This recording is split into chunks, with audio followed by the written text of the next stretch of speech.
귀한 찬양 감사합니다. 이제 성경 말씀을 봉독하겠습니다.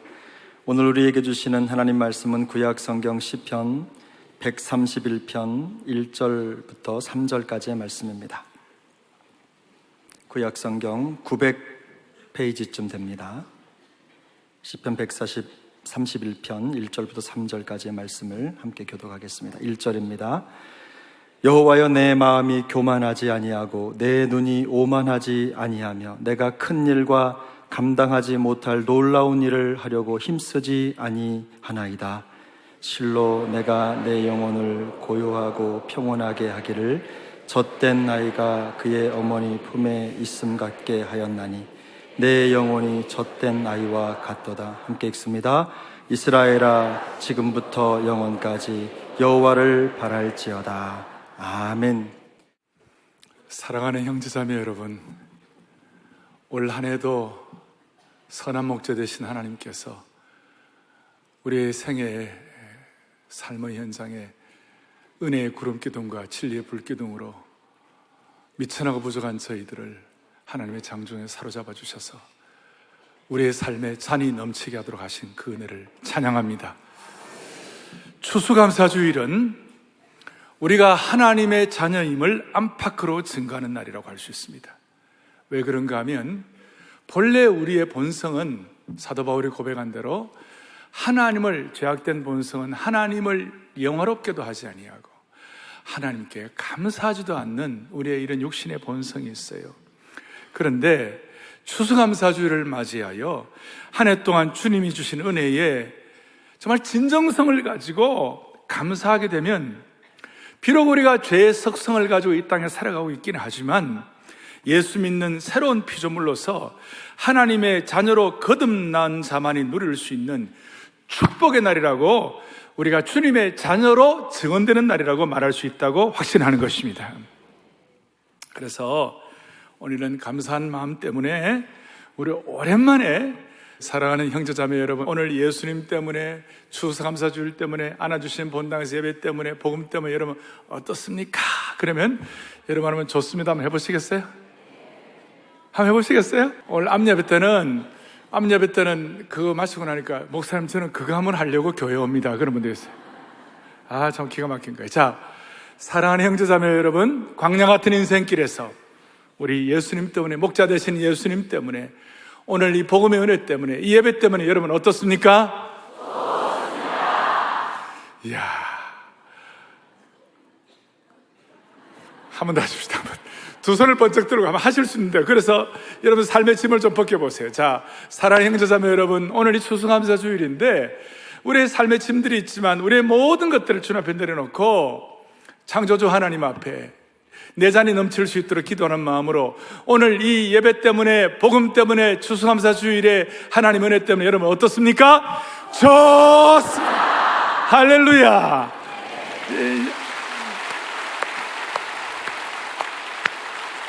여러분들의 삶의 모든 짐들이 벗겨나가기를 바랍니다. 그리고 하나님이 주시는 복락의 강수를 경험하기를 바라고, 다시 한번 우리의 삶의 진정한 감사의 능력이 회복되기를 소망합니다. 본래 여러분, 이런 의미에서 하나님의 자녀로서 이 감사는, 참된 감사는 영혼의 혈관과 연결이 되어 있습니다. 건강한 사람은 혈액순환이 잘 되는 사람이에요.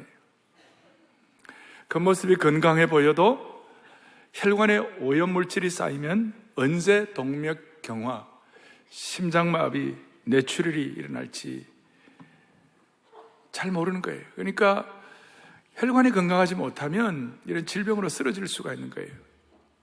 그런데 감사는 우리의 영혼의 혈관을 청소하는 시간이에요.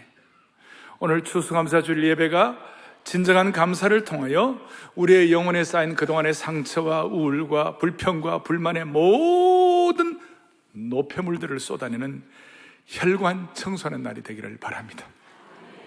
주님의 감사의 피를 개인적으로는 수혈하시기를 바라고, 그리고 공동체적으로, 민족적으로 하나님께서 이 꽉 막힌 시대에 막힌 혈관이 청소되기를 소망합니다. 이를 위하여 시편 131편, 오늘 이 다윗이 쓴 이 귀한 본문을 가지고 차근차근 좀 정리를 하도록 하겠습니다. 오늘 이 시편 131편의 본문에 대해서 종교개혁자 마르틴 루터는 시편 131편은 3절밖에 안 되는 시편에서 가장 짧은 시 중에 하나이지만 그 안에 담긴 진리는 가장 긴 시편이다. 특별히 이 시편은 겸손과 그 다음 감사를 통한 하나님의 신뢰에 대한 말씀이다. 겸손과 하나님의 신뢰. 이 겸손하면 하나님의 신뢰하게 되어 있는 줄 믿습니다. 겸손과 하나님의 신뢰는 동전의 양면성과 같다는 것이에요. 겸손하면 하나님을 신뢰하고 하나님 감사할 수 있고, 교만하면 자기 불평 때문에 감사가 사라진다는 것이에요. 아시는 대로 이 다윗의 시편, 이 다윗은 지금도 전 세계에서 존경받는 이스라엘의 위대한 왕이죠. 그는 어떤 전쟁에서도 실패하지 않았던 상승 장군이었고, 국가 안보에 관해서는 총명한 외교 전략가였고, 전국을 운영함에 있어서는 현명한 정책 결정자로서 지난 시간 오고 오는 수많은 시대의 사람들에게 사랑받은 왕이었습니다. 그런 이런 유능한 다윗 왕도 티네이저 시절에 사무엘 선지자에게 왕으로 기름 부음 받고 나서 실제로 왕이 되는 데는 17년하고도 반년의 시간이 걸렸습니다. 왕으로 기름 부음 받고 난 다음에 10여 년을 사울왕으로부터 쫓김을 받아 어떨 때는 참 너무 비참하게 도망을 다녔고, 7년 반은 헤브론 땅에서 유다 지파만을 다스린 반쪽짜리 왕의 시절을 보내야만 했습니다. 그리고 생애 말년에는 사랑하는 아들 압살롬의 반란을 일으켜가지고, 압살롬 반란 때문에 예루살렘에서 기드론 시내가로 내려갈 때에 머리를 풀고 울면서 맨발로 도망칠 정도의 험악한 그런 상황도 경험했습니다. 그렇다면 다윗은 어떻게 인생의 그 험악한 골짜기 가운데서도 그 긴 세월 동안 판단 미스로 헛발질하지 아니하고 하나님이 인도하실 것을 믿고 하나님을 신뢰할 수가 있었을까? 그 비결이 뭘까? 3절밖에 안 되지만 오늘 이 3절 안에 아주 무게 있는 내용이 하나 나오는데, 그것이 뭐냐? 2절에 실로 내가 내 영혼으로 고요하고 평온하게 하기를 젖된 아이가 그의 어머니 품에 있음과 같게 되었다. 자기에게는 영혼의 평안함과 고요함을 통하여 그 영혼의 평안함과 고요함이 안정을 갖게 하니까 그 겸손을 가지고 감사하고 감사를 통하여 인생의 헛발질을 하지 않는 그런 축복을 받았다는 것입니다. 그래서 오늘 첫 번째 생각할 것은 사람이 겸손하면 자기 신뢰가 아니라 하나님 신뢰하게 되는 줄로 믿습니다. 자기 신뢰에서 하나님이 신뢰하게 된 것에 대한 감사가 있는 것이에요. 우리가 감사하지 못하게 되는 두 가지 요소가 있어요. 이 두 가지는 마음의 평안을 깨뜨리는 것이에요. 아까 내 영혼이 고요하기를 마치 젖된 아이가 평안한 것과 같다는, 그걸 못하게 하는 건데, 그것은 교만과 오만이라는 것입니다. 여러분, 교만과 오만의 선글라스를 끼고 세상을 보면 다 그 색깔대로 보이는 거예요. 냉소적이 되고 부정적이 되고 잘못된 색안경을 끼면서 왜 이 세상이 이리 어두울까, 그렇게 불평만 하게 되는 것이에요. 교만과 오만의 색안경으로 세상을 보게 되면 본인도 피곤하고, 그리고 평강을 놓치게 되고 주위 사람들도 피곤하고 나라 전체를 피곤하게 만드는 것이에요. 오늘 이 예배를 통하여 잘못된 안경을 바꾸어 쓸 수 있는 축복을 주시기를 원하는 것이에요. 특별히 겸손하지 못한 사람의 특징은, 겸손과 하나님의 신뢰가 없는 이런 사람의 특징은 뭐냐면요, 큰 업적과 1절 뒤에 큰 일과 감당하지 못할 놀라운 일, 거기에 대해서 관심이 많아지는 거예요. 그러면 엄청 피곤한 인생이 되는 거예요.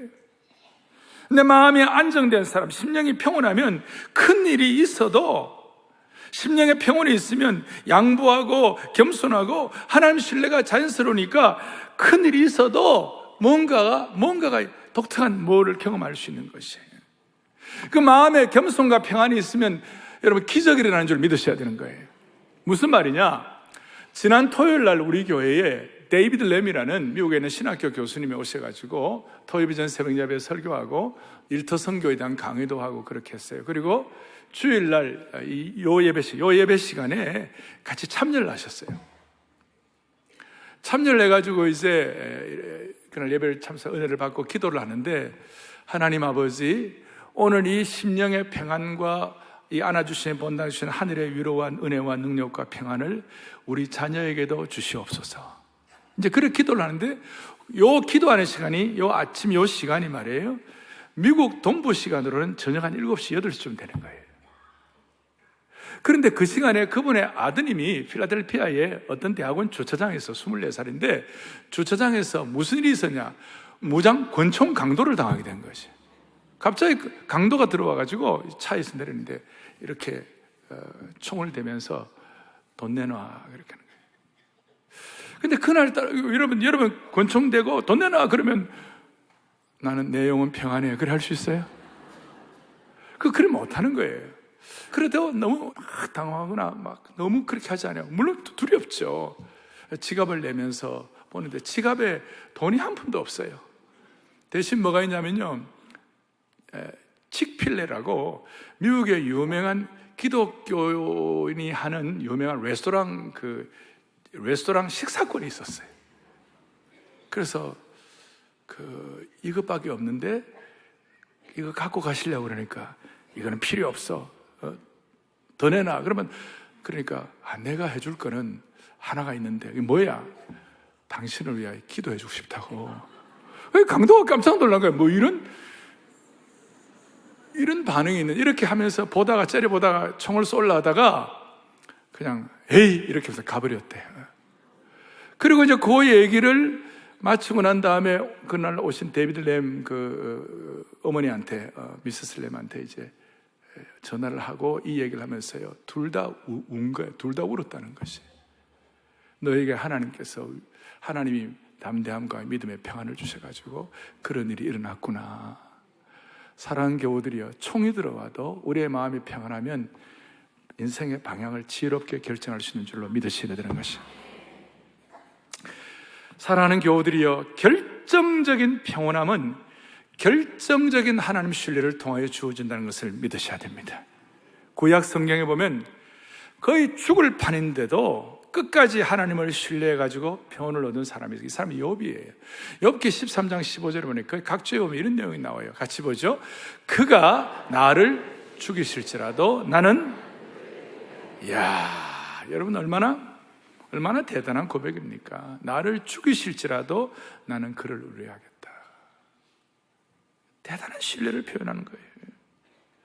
신약에서는 누가복음 23장 예수님께서 십자가상에서 마지막까지 하나님을 신뢰한 내용이 나오죠. 뭐죠?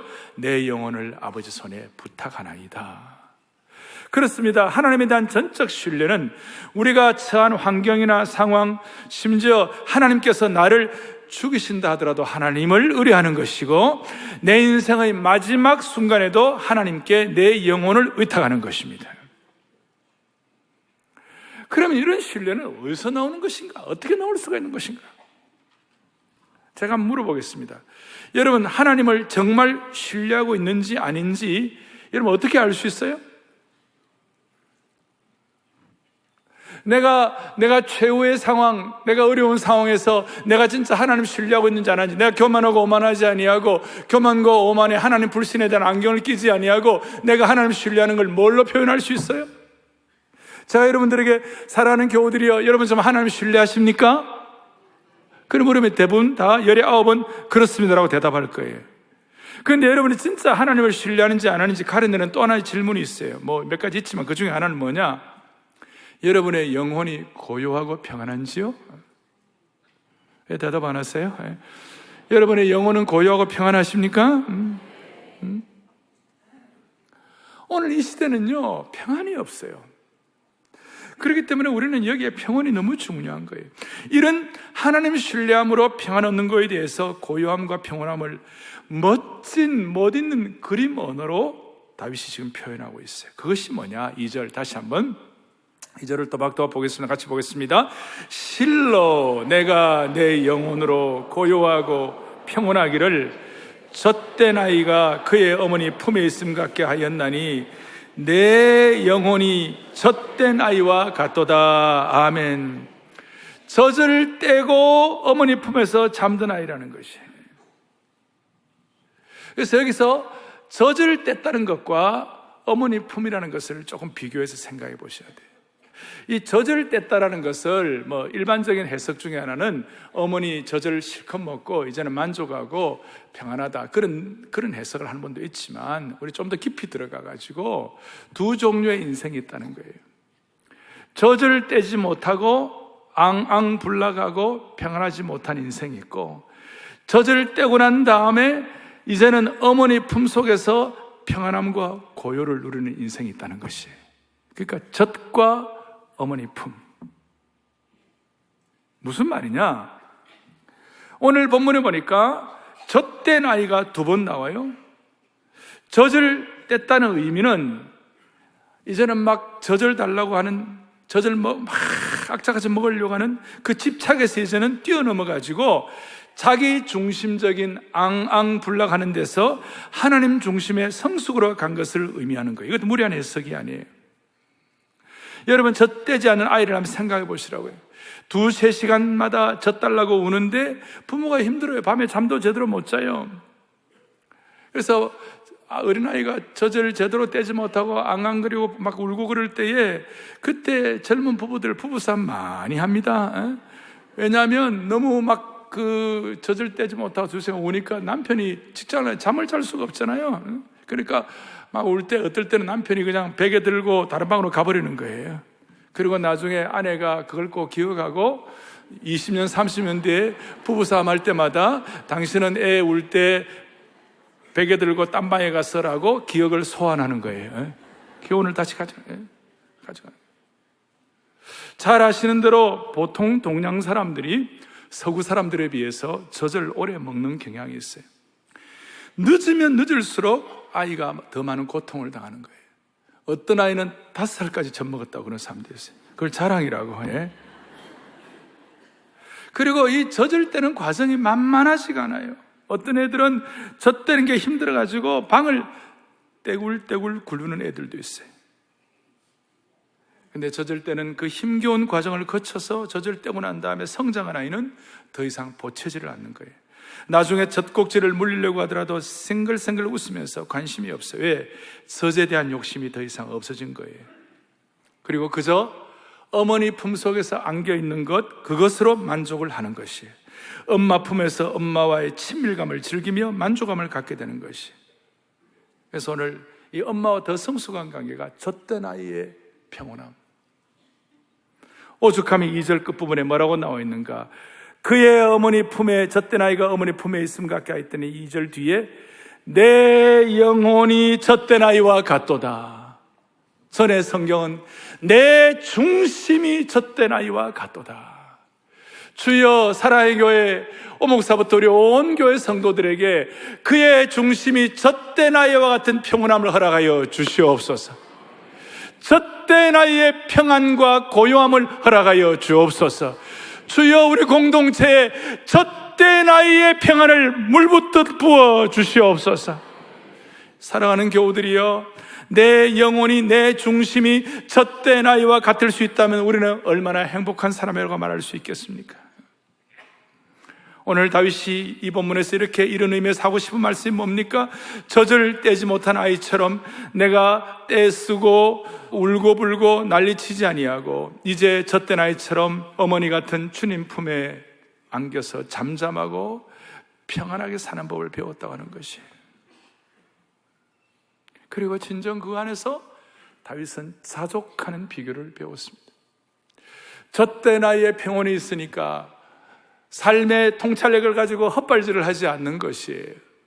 그는 아시는 대로 상승 장군이었습니다. 그는 당대 최고의 부유한 왕이었습니다. 다윗의 시대 예루살렘에는 은이 돌같이 흔했다고 그랬습니다.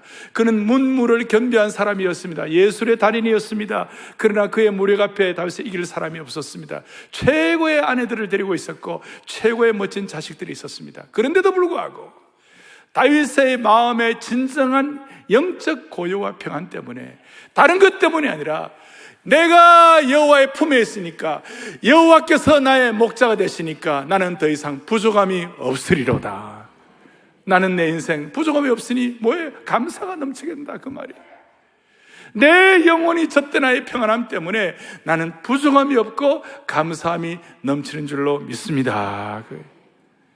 이거 여러분들이 이해하기 위해서, 여러분, 어머니의 젖이 더 좋은가, 아니면 어머님의 품이 더 좋은 것인가? 다윗도 한때는 젖을 못 떼고 자기 중심적일 때가 있었을 거예요. 그런데 다윗이 겸손으로 다 하나님을 신뢰함으로 정리하고 젖을 떼니까 어머니 품속에서 평안을 누리게 되고 얼마나 놀라운 일인지 몰라요. 젖 떼기 전까지는 날마다 안달하고 평안이 없어요. 겉으로 어른이라 할지라도 영적으로 젖을 못 떼면 자신의 감정과 자신의 느낌대로 울고 불고 소음을 이야기하고 자기 중심의 이기주의자가 되는 것입니다. 사랑하는 형제자매 여러분, 아무리 좋은 집 짓고 아무리 사업이 잘 되고 사회적으로 잘 살아도 여러분의 영혼과 마음이 젖을 떼지 못하고, 혹은 젖을 떼는 중에 있는 아이처럼 마음이 쉬지 못하고 마음에 늘 그 안정이 없는 사람은 절대로 행복한 사람이 아니에요. 우리 주위에 그런 사람들 많이 보아요. 그런데 인생의 말년이 되기 전에, 인생의 종착역에 우리가 다다르기 전에 우리 모두에게 하나님께서 젖된 아이의 평온을 주시는 것을 찬양합니다. 여러분, 젖이 아니라 주님의 품의 평안을 누리시기를 원합니다.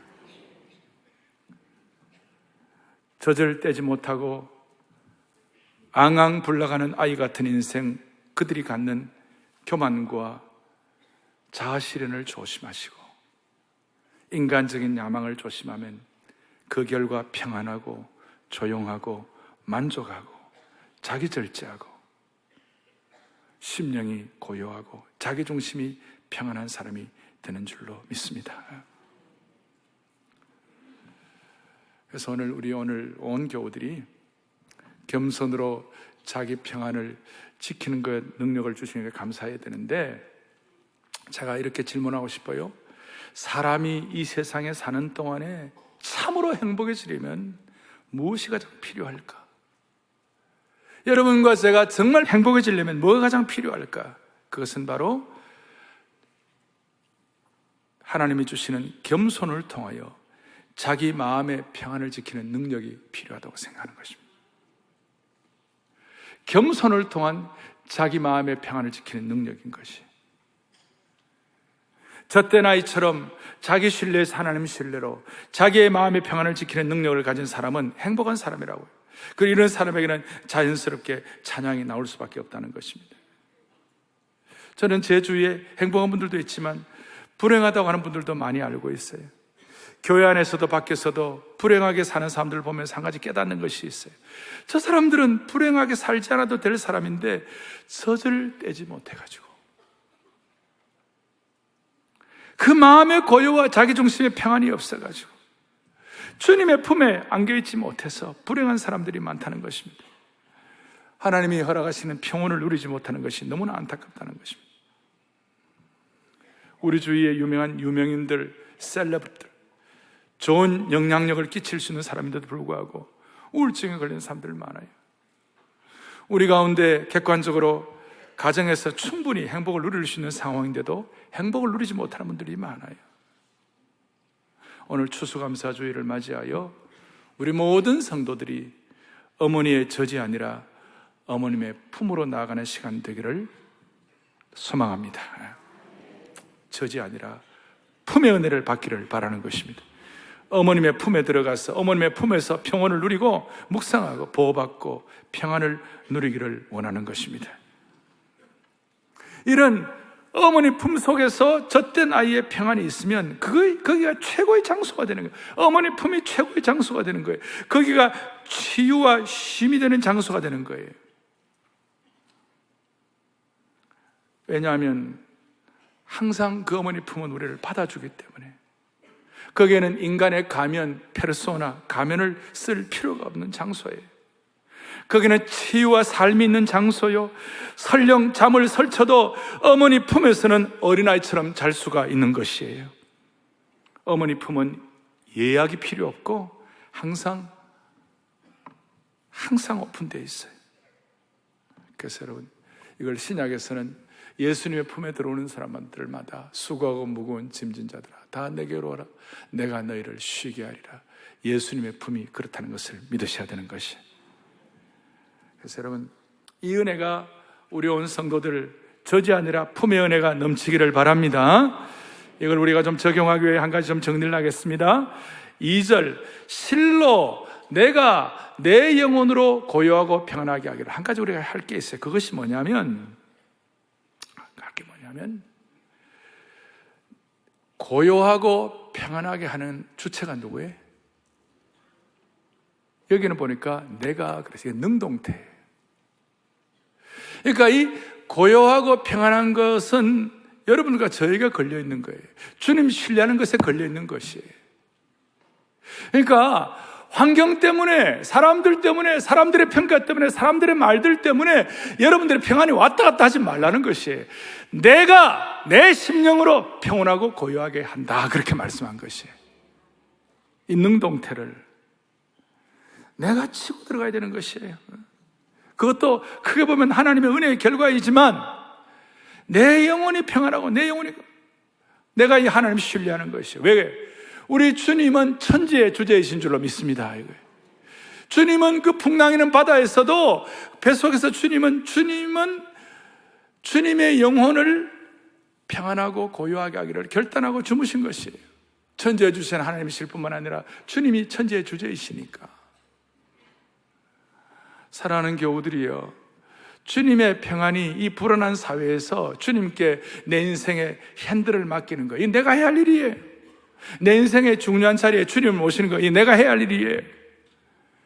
이렇게 할 때에 실로 내 중심이 젖된 아이와 같도다. 젖된 아이와 같도다. 구체적으로 어떻게 적용합니까? 3절입니다. 이스라엘아, 지금부터 영원까지 여호와를 바랄지어다. 젖대나의 평온을 한때만 누리지 말고 시대를 초월하여 누리라는 것이에요. 이 여호와를 바랄지어다라는 이 말은 현재 진행형이에요. 한때의 것이 아니라 계속이에요. 그리고 바란다는 것은 미룰 필요가 없다는 거예요. 지금 바랄 수 있는 것이에요. 지금 할 수 있는 것이에요. 지금 결단할 수 있는 것이에요. 지속적으로 지금 할 수 있는 것이에요. 사랑하는 교우들이요, 이 젖대나의 평온, 젖이냐 어머니의 품이냐 할 때 아등바등 갈등하면서 어머니의 젖달라고 앙앙불락되지 아니하고 주님의 품에서 안식하면서 내 중심에 하나님이 주시는 평안을 누릴 때에 그 누림을 일평생 가기 위하여 지속적으로 하나님을 소망하기를 바랍니다. 그 하나님을 소망한다는 말을 신약시대, 이 구약의 다윗은 이렇게 했지만 신약시대에는 지속적으로 하나님을 소망하는 것이, 영혼의 평안함을 가지고 소망하는 것이 어떻게 표현되고 있는가.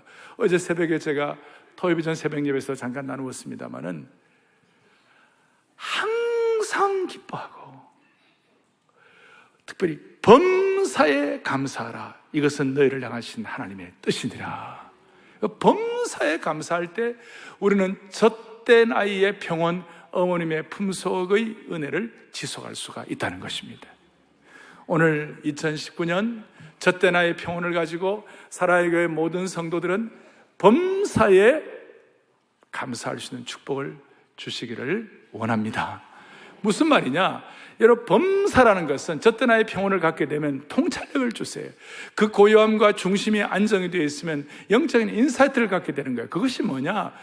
범사라는 것은 어떤 형편에서든지 어떤 경우에든지, 또 하나는 모든 일이라는 것은 좋은 일도, 살다 보면 어느 정도는 좋은 일도 있잖아요. 자식 키우다 보면 어려울 때도 많지만 그래도 나름 보람 있는 일도 있잖아요.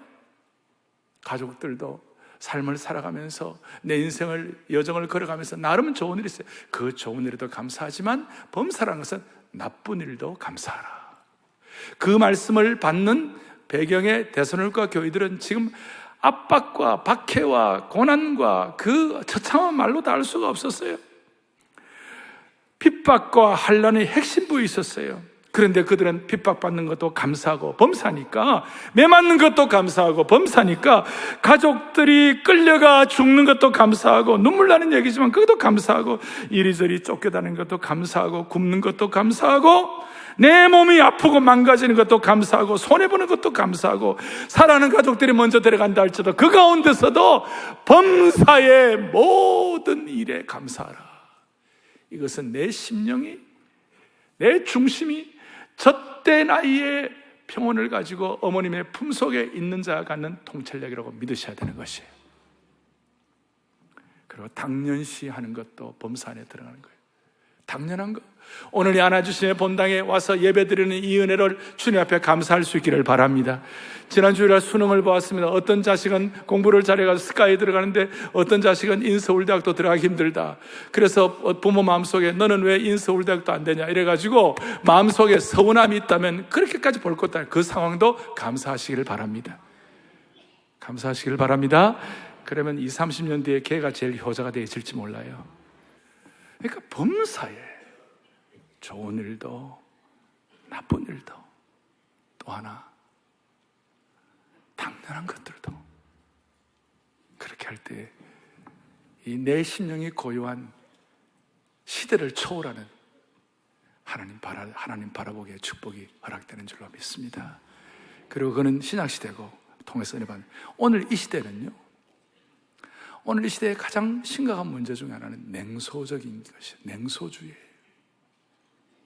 뭘 해도 시니컬한 거예요.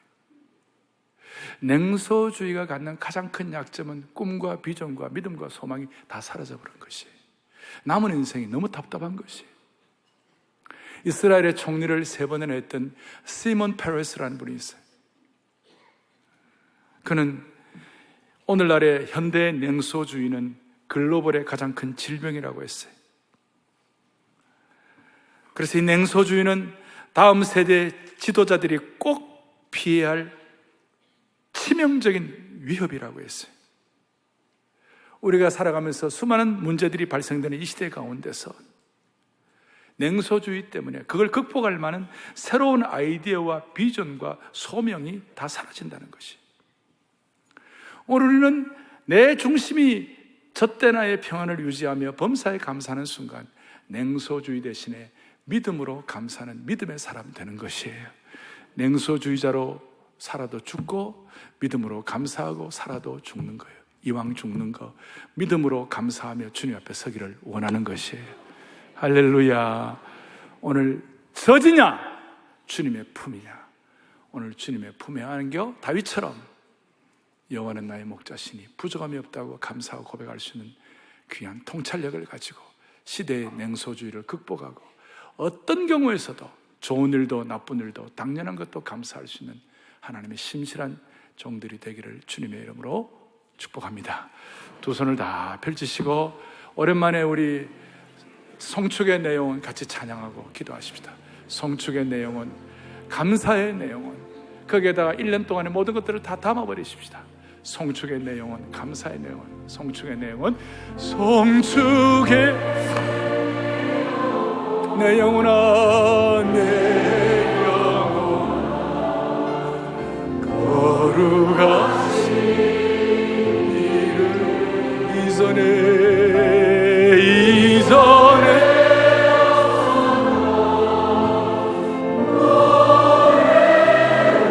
노래로 나 주님을 경배. 감사의 내용은 감사의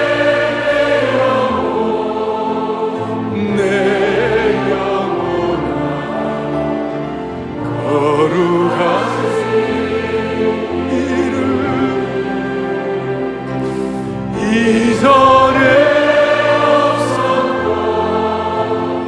감사로 나 주님을 경외. 기도하시겠습니다.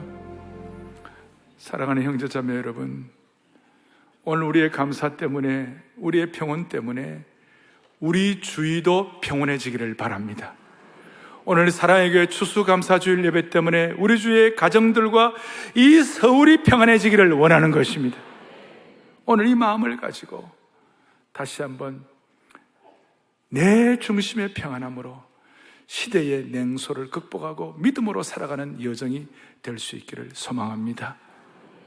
살아계신 하나님 아버지, 우리를 오늘 이 귀한 추수감사주일 예배에 불러주시고 무엇보다도 주님만을 소망할 수 있게 하심을 감사합니다. 그리하여 세상 사람들이 알지 못하는 심령의 깊은 평안과 고요를 누리며 내 중심이 평안하다고 선포하게 하시니 감사합니다. 우리 온 성도들 젖이 아니라 젖된 아이가 어머니 품속에 있는 평온을 평생 허락받게 하여 주시옵소서. 이 은혜를 가지고 세상의 비판적 냉소주의를 극복하고 범사의 어떤 상황에서도 나쁜 일도 좋은 일도 당연한 일도 진심으로 감사하여 시대를 변화시키는 은총의 표징을 경험하게 하여 주옵소서. 우리 주 예수 그리스도 이름 받들어 간절히 기도 올리옵나이다. 아멘. 우리 마지막 찬양으로 송축의 내 영혼 내 영혼아, 1절 2절 가사가 너무 우리 마음에 와 닿죠.